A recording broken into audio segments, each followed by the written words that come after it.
మా నాన్న పెట్టిన కండిషన్స్‌కి మా ఆయన వాళ్ళ ఇంట్లో అయితే ఎవ్వరు ఒప్పుకోలేదు. ఫస్ట్ ఆఫ్ ఆల్ వాళ్ళకి నేనంటే అసలు ఇష్టం లేదు.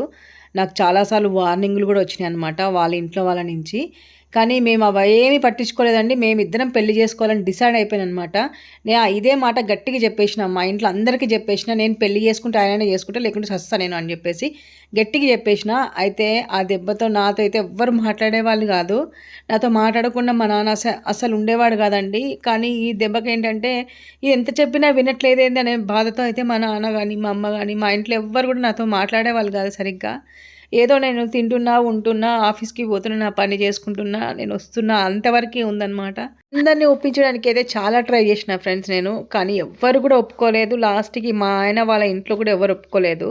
అయితే ఇంకా మేమేమనుకున్నామంటే వీళ్ళెవ్వరిని ఇంతమందిని ఎందుకు బాధపెట్టాలి, మనం చనిపోతే బాగుండు గదా అనిపించింది లాస్ట్‌కి. నెక్స్ట్ ఏమైందనేది నెక్స్ట్ షార్ట్‌లో చెప్తా. వీడియో నచ్చితే లైక్ చేయండి, షేర్ చేయండి, సబ్స్క్రైబ్